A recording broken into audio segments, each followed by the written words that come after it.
Today's video is going to be on mathematical properties. Make sure that you're taking notes or screenshots as you watch. The commutative property allows you to rearrange the problem into a different order. So let's take a look at an example.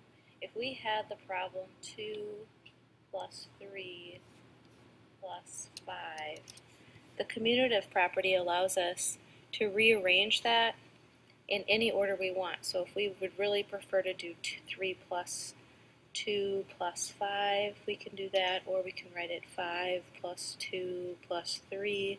In all of these cases, it doesn't matter how you reorder them, our answer will be 10.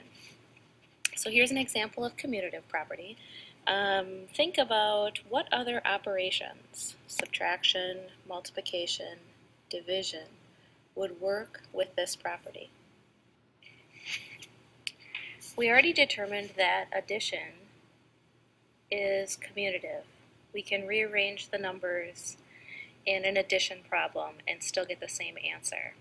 Which other operations do you think are commutative? Will subtraction work? Let's try it. If we do 5 minus 4, is that the same thing as 4 minus 5? That doesn't work, so subtraction is not commutative. How about multiplication? Let's use those same numbers. If I did 5 times 4, I get 20. If I rearrange those numbers and do 4 times 5, that's also 20. So multiplication works with commutative property. How about division? Well, if I take the same idea and I did 20 divided by 5, I get 4. What if I did 5 divided by 20? Would I get 4? No, I wouldn't. So division is also not commutative. So the two operations that work with the commutative property are addition and multiplication.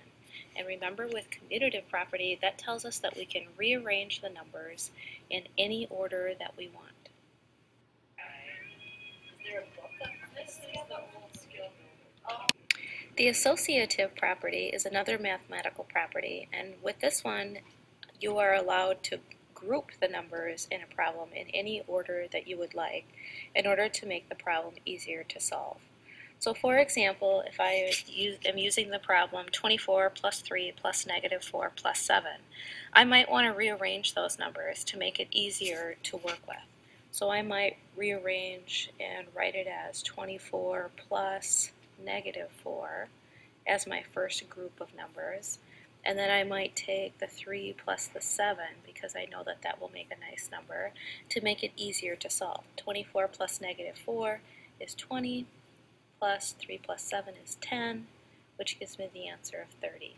So rearranging the order, I took the 24 and the negative 4 and put it together, and then I took the 3 and the 7 and I put it together in a set of parentheses, makes addition an operation that works with the associative property. Which other operations would the associative property work for?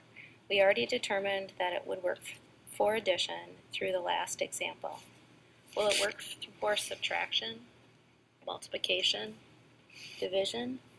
Pause the video and try problems and come back when you think you have all of the operations that would be associative. Okay, at this point, hopefully you were able to determine that the other operation that works for the associative property is multiplication. It doesn't matter which order you're multiplying the numbers in, it will still work. So if we had 3 times 4 times 2, that would be the same thing as 4 times 3 times 2. So if I did 4 times 3 first, that would be 12 times 2 is 24. Or if I took the 3 times 2, which is 6, and multiplied by 4, that would still give me 24. So multiplication is the other property that works with the associative.